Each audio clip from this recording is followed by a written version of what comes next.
देख रहे हैं मथुरा न्यूज़ 24 और मैं हूं आपके साथ पवन ठाकुर। चुनावी माहौल है, सब प्रत्याशी अपनी अपनी जनता को, अपने अपने वोटरों को लुभाने में लगे हुए हैं। कोई किसी प्रकार लुभा रहा है, तो कुछ जनसंपर्क चल रहे हैं, तो कहीं पर रैलियां चल रही हैं। बहुत कम समय रह गया है चुनाव का। 4 मई को जो लखनऊ में निकाय चुनाव होनी है, उसके प्रथम चरण के जो चुनाव हैं वो 4 मई को होंगे। उसके बाद 13 मई को नतीजे आएंगे दोनों चरणों के चुनावों के। देखना ये होगा कि कौन बाजी मारता है और कौन हार का सामना करता है। इस वक्त हम मौजूद हैं वार्ड नंबर 51 में, जो कि पूर्व में यहाँ पर पार्षद रहे कांग्रेस के पवन यादव जी। इस बार उन्होंने फिर से पार्षद प्रत्याशी के रूप में अपना पर्चा दाखिल किया है और जनसंपर्क कर रहे हैं। साथ ही जो बीजेपी से हैं, जो पूर्व में प्रधान भी रही हैं यहाँ के, इस बार उन्होंने बीजेपी से प्रत्याशी हैं, उन्होंने बीजेपी ने अपना प्रत्याशी माना है इनको। और इनके साथ हम मौजूद हैं, इनका नाम है मुकेश स्वारसद जी। हम इनसे जानेंगे कि इनके क्या हैं चुनावी मुद्दे, किन मुद्दों को लेके ये जनता के बीच में आए हैं, और जो पार्टी की गतिविधियां हैं और उनकी जो प्रेरणा है उनके साथ ये उतरे हुए हैं चुनाव में। इनसे जानेंगे क्या है इनके चुनावी मुद्दे, और ये जनता को अगर चुनाव जीत कर आते हैं तो क्या देंगे, जनता को क्या उपहार देंगे इस बार। जी आपका बहुत बहुत धन्यवाद हमारे चैनल मथुरा न्यूज़ 24 में। जी आपका भी वैसा बहुत बहुत आभार। देखिए, सबसे पहला मेरा जो चुनावी मुद्दा होगा वो तो मैं बाद में बात करूंगा। सबसे पहला जो है, आप भाजपा में कब से हैं और आपका राजनीति कैरियर कब से प्रारंभ किया आपने अपना? भाजपा तो देखो वैसा विचारों की पार्टी है और विचार हमारे कौन सनातनी हैं, समझना मेरी बात को वैसा। और हम सब जब सनातनी हैं तो सनातनी का आप ये बताओ परचम कौन लहरा रहा है, वैसा तो विचारों की ही लड़ाई होती है। तो विचार मेरे भाजपा से हमेशा से रहे, मैं हमेशा से भाजपा का ही रहा हूँ। अच्छा, रही बात आप वार्ड की कह रहे हैं, तो वैसे क्योंकि नवसृजित वार्ड हुआ है 51, तो इसमें नगर निगम का जो पुराना वार्ड था 41, उसका कुछ पार्ट है, और मेरी एक ग्राम पंचायती राजपुर नवरामत, उसका भी आधा पार्ट इसमें शामिल है। तो ये नवसृजित वार्ड बनाया गया है।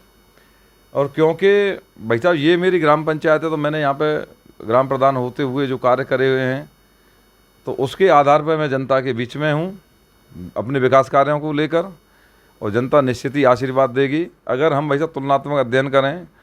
क्योंकि ग्राम पंचायत में आप जानते हैं संसाधन बहुत कम होते हैं नगर निगम की अपेक्षा। नगर निगम में बहुत संसाधन होते हैं। तो मेरा जो राजपुर नवरामत का जो क्षेत्र है वो 41 नंबर वार्ड से लगा हुआ है। आपको मैं विश्वास दिलाता हूँ वैसा, आप जाइए, आप तुलनात्मक अध्ययन करके देखिए राजपुर नवरामत ग्राम पंचायत की जो मेरा क्षेत्र था और नगर निगम 41 नंबर वार्ड का जो हमारे साथी हैं जो चुनाव मैदान में उनका जो क्षेत्र था, आपको ग्राम पंचायत होने के बाद में भी इस क्षेत्र से ज़्यादा समस्याएं आपको वहाँ पे दिखाई देंगी। जी, वार्ड 51 था, 41 नहीं था भैया। नहीं, वार्ड मैं ये कह रहा हूँ वार्ड 41 का जो पार्ट है, अच्छा। अब 51 हो गया है। पहले वार्ड 41 ही था वो नगर निगम का, अब जो नवसृजित हुआ है वो 51 हो गया है, मैं ये कह रहा हूँ। तो मेरी जो ग्राम पंचायत राजपुर नवरामत का पार्ट भी इसमें शामिल हुआ है, और नगर निगम के 41 नंबर वार्ड का पार्ट भी शामिल हुआ है। तो जो पार्ट यहाँ पे शामिल हुआ है, तो मेरी ग्राम पंचायत का में जो भाग था उसका तुलनात्मक अध्ययन करके आप देखेंगे तो मेरे क्षेत्र से ज़्यादा समस्याएं आपको वहाँ पे मिलेंगी। जबकि नगर निगम में संसाधन बहुत ज़्यादा होते हैं, तो वहाँ ऐसा नहीं होना चाहिए था। आपको रोडों की स्थिति वहाँ की ले लीजिए, या दो जगह वैसा इतना बड़ा जल भराव है, वहाँ के लोग कैसे जी रहे हैं। आप एक बार मैं तो गया था वैसे, जब बारिश हुई थी लोगों घुटनों पानी में चल रहे थे। तो ये सब चीज़ें हैं, जनता सब जानती है, वैसा लोकतंत्र है। फिर हम तो इसमें विश्वास रखते हैं क्योंकि मतदान, मत का मतलब होता है वैसे मति माने बुद्धि, बुद्धि का आदमी प्रयोग करके अपना उसका प्रयोग करता है। तो जिसको देगा जानबूझ के देगा, जिसने देखा है दोनों का कार्यकाल देखा है, जिसकी समझ में आएगा कि भाई ये अमुक व्यक्ति हमारे लिए विकास कार्य करा सकता है। और दूसरी चीज़ मैं बताऊँ वैसा, एक और चीज़ है, क्योंकि यहाँ पे पिछली बार उस क्षेत्र में भाई 3 इंजन की सरकार थी। अगर जनता मुझे आशीर्वाद देती है तो 4 इंजन की सरकार बनेगी, क्योंकि नगर निगम तो बीजेपी के थे, महापौर जो हैं, पर पार्षद बीजेपी के नहीं थे। अब की बार निश्चित ही महापौर आपको, क्योंकि आंकड़े भी आपको देखो ऐसे हैं और जनता का तो देखो भरपूर आशीर्वाद बीजेपी के साथ में है, तो महापौर भी निश्चित रूप से विनोद अग्रवाल जी बनने जा रहे हैं। उसके साथ में अगर बीजेपी के पार्षद, अगर जनता आशीर्वाद देती है, मैं बनता हूँ, तो क्षेत्र का चहुमुखी विकास निश्चित ही होगा। क्या मुद्दे रहेंगे इस बार चुनाव में आपके? आप जनता के बीच उतरे हैं, किन मुद्दों को लेकर उतरे हैं? देखिए भाई साहब, नगर निगम या नगर पालिका हो, ये स्थानीय मुद्दे होते हैं, और जो जनता होती है उसकी आम जो समस्याएं होती हैं, जो मूलभूत समस्याएं, उनसे जुड़े हुए मुद्दे इसमें हावी रहते हैं। सफाई की व्यवस्था हो, रोड की व्यवस्था हो, पानी की व्यवस्था हो, सीवर की व्यवस्था हो, स्वास्थ्य की व्यवस्था हो, सारा कुछ तो नगर निगम के माध्यम से ही जनता के बीच में पहुंचता है। तो यही मुद्दे होते हैं। और दूसरी चीज़, जो बड़े मुद्दे हैं, वृंदावन की अगर समस्या को लेकर आप बात करें तो, क्योंकि भाई साहब हम तो वृंदावन के प्रवेश द्वार पर ही बैठे हुए हैं। यहाँ ट्रैफिक की बहुत बड़ी व्यवस्था वृंदावन की बहुत बड़ी ख़राब है, आप उठाइए। उसके बाद में बंदरों की भी बहुत बड़ी समस्या है, एक यमुना प्रदूषण का भी बहुत बड़ा मुद्दा है। तो निश्चित तौर पर बीजेपी के अगर महापौर रहेंगे तो हम पुरजोर तरीक़े से इन चीज़ों को उनके सामने रखेंगे, और मैं आपको विश्वास दिलाता हूँ भाई साहब, इन चीज़ों का समाधान भी हम निश्चित तौर पर कराएंगे। जी, जब आपका जो क्षेत्र है विकसित हुआ है, साथ में आपकी जो मायावती वाली आवासीय कॉलोनी है, वहाँ भी काफ़ी आपका जो वार्ड है विकसित हुआ है, उधर भी काफ़ी ऐसे लोग रहते हैं जो गरीब तबके के आते हैं, उनको जो मूलभूत सुविधा होती हैं, देखिए सड़क, पानी, बिजली ये तो है ही, साथ में जैसे राशन है। बहुत से लोग ऐसे हैं जिन्होंने रहने के लिए जगह भी नहीं है, उन लोगों के लिए आपके लिए क्या लेकर आए? देखिए भाई साहब, राशन की तो मैं बात बताता हूँ आपको। राशन तो इस गवर्नमेंट में आप जनता से पूछ लीजिए, मतलब उनकी राशन की समस्या तो बिल्कुल ख़त्म है। महीने में आप बताइए, फ्री में 2-2 बार राशन मिल रहा है, ऐसा कभी आपने सोचा था? गरीब तबके को राशन तो देखो भरपूर मिल रहा है भाई साहब।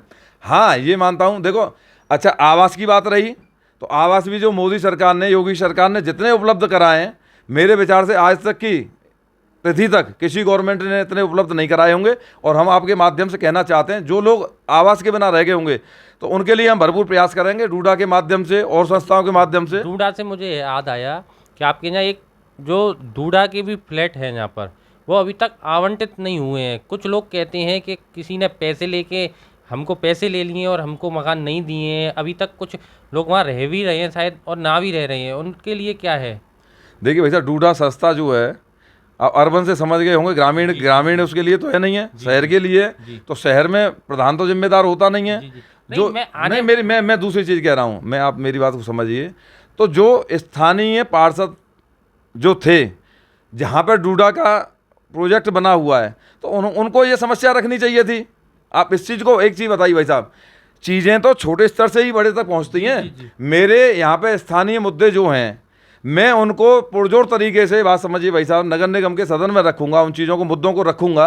तो महापौर या नगर आयुक्त जब भी तो उसके बारे में सोचेंगे। मैं भी वही कहना चाह रहा हूँ। अगर जैसे आपको जनता आशीर्वाद देती है और आप जीत कर आते हैं, तो सबसे पहले जो मुद्दा रहेगा वो क्या रहेगा? मैं भाई निश्चित तौर पे, मैंने आपको बताया, जो जनता की मूलभूत आवश्यकताएं जितनी भी हैं, उनका मुद्दा मेरे लिए प्राथमिकता पे रहेगा। मैं उनका निदान करने का वैसा पूर्ण प्रयास करूंगा। और आपको ये वायदा भी कर रहा हूं और लोगों को भी आश्वस्त कर रहा हूं आपके चैनल के माध्यम से कि वो पूरा भरोसा रखें। और एक दिन भाई साहब, मेरी बात को समझना, मैं आज जो आपसे वायदा कर रहा हूं, तो एक दिन आप भी बैठेंगे, मैं भी बैठूंगा, फिर हमारा इंटरव्यू आप लेना कि प्रधान जी, आपने उस दिन तो बड़ी बड़ी बातें की थी, आज ये क्यों नहीं हो रहा है। तो मैं आपको वैसा विश्वास दिलाता हूँ कि निश्चित ही सारे काम हम करेंगे। और आप, क्योंकि भाई साहब, आप ईश्वर की कृपा से, ठाकुर जी ने मुझे, बात समझिए, मेरा भाई साहब राजनीति कोई पैसा नहीं है, ईश्वर का आशीर्वाद है, मेरे अपने बिजनेस हैं। मैं राजनीति को व्यवसायीकरण के लिए, राजनीति में व्यवसायीकरण के लिए नहीं आया हूँ।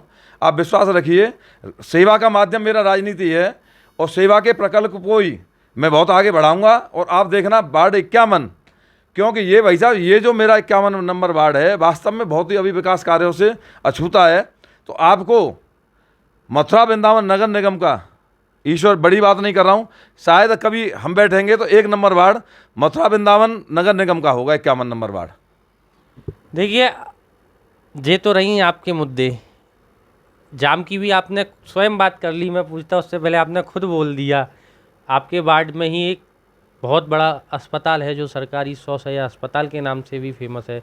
अगर आप मेयर बनकर आते हैं तो क्या आप उसमें और व्यवस्थाएं बढ़वाएंगे? जैसे आज सुविधाएं हैं, डॉक्टर भी हैं, डॉक्टरों की बहुत कमी है वहाँ हॉस्पिटल में।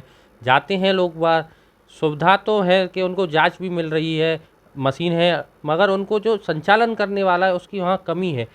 ये बात आप सत्य कह रहे हैं। अभी मेरे संज्ञान में ये भी वैसे एक्सरे की बहुत अच्छी मशीन है, टेक्नीशियन की वहाँ पे कमी है, भर्ती है, कमी है, कोई टेक्नीशियन नहीं है। अब वो मैंने कहा ना भाई साहब, ये जो क्षेत्रीय जनता के ही तो मुद्दे हैं, समझिए। तो हॉस्पिटल सही, स्वास्थ्य, देखो स्वास्थ्य सबसे पहले आता है। तो ये हमारा एक कर्तव्य बनता है, जो जो चीज़ें हैं हम क्योंकि सोसैया हॉस्पिटल हमारे क्षेत्र में ही है, हम जाके वहाँ पे बात करेंगे और स्वास्थ्य मंत्री जी से इन चीज़ों पे बात समझिए भाई साहब।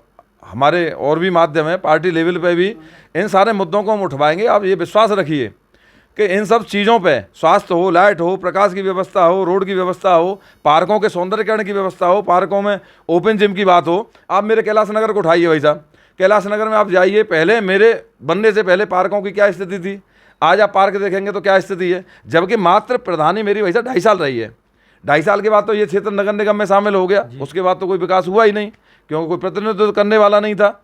तो मैं आपको बताता हूँ भाई साहब, पार्क है, पार्क अगर गवर्नमेंट ने दिए हैं तो उनका सदुपयोग हो, जनता उसमें टहल सके। ओपन जिम आप दिल्ली में जाइए भाई साहब, कितनी आपको मिलेगी कि हाँ लगता है कि कहीं पे आदमी को वैसे जिम में जाने की क्या जरूरत है, उसके घर के सामने जब ओपन जिम, पार्कों का सौंदर्यीकरण हो, बच्चे उसमें खेलें कूदें और बुजुर्ग लोग उसमें टहलें और माताएं बहनें उसमें व्यायाम भी कर सकें। तो ओपन जिम का देखो उदाहरण के तौर पर हमने बनाया था, पर भाई साहब अस्त व्यस्त हो गया। एक जो आप जाएंगे इस पे अपने जो मंडी चौराहे वाले रोड पे, तो हमने पार्क का सौंदर्यीकरण कराया था, उसमें ओपन जिम लगवाई थी, परंतु क्योंकि मैं प्रधान नहीं रहा, उसके बाद में चीज़ें गड़बड़ाई तो उसकी स्थिति थोड़ी दयनीय होगी। तो मेरी सोच भाई साहब सबसे अलग हटके है थोड़ा। मैं ये तो आम चीज़ है भाई, रोड की बात हुई, पानी की बात हुई, लाइट की बात हुई, ये तो देखो आम मुद्दे हैं। इनसे अलग हटकर जो मूलभूत आवश्यकता है लोगों की, जो एक समझ से परे होती है कि भाई रोड बनवा दो, आप ये कर दो, ये तो आम आदमी कोई पार्षद होगा करेगा, परंतु भाई साहब पार्कों का सौंदर्यीकरण है या और चीज़ें हैं, उनमें मेरा दिमाग है, पर्यावरण का है। आप ये बताइए भाई साहब, हमने, आप जाएंगे जो आपको कैलाश नगर में हरियाली दे रही है, मैं आपको विश्वास के साथ कहता हूँ, एक एक व्यक्ति से पूछ लीजिए, पेड़ 500 पेड़ हम लोगों ने लगवाए, और 500 पेड़ों में भाई साहब 90% पेड़ जीवित हैं। उनमें हम लोग स्वयं ने, हमारी संस्था के माध्यम से, कैलाश नगर रेजिडेंट वेलफेयर के माध्यम से हम लोगों ने सेवा की। हम उसमें पानी डालते थे रोज, किसी माली को नहीं रखा, अपने लोगों के माध्यम से ही। आप देखो आज कैलाश नगर में कितनी हरियाली, आप जाएंगे चारों तरफ आपको वो दिखाई देंगे। तो हम लोगों को भी प्रेरित करेंगे। पर्यावरण है भाई साहब, वृक्षों की कितनी आवश्यकता है, और वृंदावन की तो छवि एक दूसरी है। वृंदावन की छवि कंक्रीट नहीं है भाई साहब, वृंदावन की छवि ही लता पता है। एक हरियाली का वातावरण हो, आगे आने वाले आगंतुक जो हैं उसके भाई साहब एक दूसरा यहाँ से एक वो लेके जाएं, भगवान कृष्ण की नगरी है, एक हरा भरा स्वरूप यहाँ का लेकर के जाएं। तो ऐसी हमारी परिकल्पना है। और इस आप, क्योंकि मेयर साहब हमारे अपने हैं, तो मुझे तो बहुत ही आशा है कि मैं विकास कार्यों को बहुत अच्छे तरीके से कराना जानता हूँ। वैसा कैसे होते हैं ये भी मैं जानता हूँ, और क्यों जानता हूँ उसका भी एक कारण है। मेरी ग्राम पंचायत में भाई साहब लगभग आप कहेंगे तो मैं उसका डाटा दिखा दूंगा, लगभग आपको दिखाई नहीं देगा 12 करोड़ रुपए का काम मैंने कराया। 12 करोड़ का काम कहेंगे इतनी तो निधि नहीं आती है। तो और संस्थाओं के माध्यम से, RES के माध्यम से मैंने भाई साहब काम कराया, यहाँ पे जल निगम के माध्यम से काम कराया, विकास प्राधिकरण के माध्यम से काम कराया, सांसद निधि से भी हम रोड लेके आए। तो हम जानते हैं कि काम कैसे होते हैं, हमें पूरा अनुभव है। और आप देखना, अगर ईश्वर ने आशीर्वाद दिया, जनता का आशीर्वाद मिला, ठाकुर जी कृपा रही हो, ये क्योंकि राधा रानी भगवान कृष्ण की नगरी है, इसमें भाई साहब इस माध्यम से सेवा करने का, उनकी सेवा करने का मौका अगर हमें ठाकुर जी अपनी देते हैं, तो आप देखना इस निश्चित ही इस वार्ड का कायाकल्प होकर हम दिखाएंगे आपको। जी बहुत बहुत धन्यवाद आपका। विकास किया है, विकास करेंगे, इसी आशा के साथ चल रहे हैं हमारे पूर्व प्रधान जी। उन्होंने बताया कि लगभग 12 करोड़ का उन्होंने काम किया है, अलग अलग निधि से, अलग अलग प्राइवेट संस्थाओं से।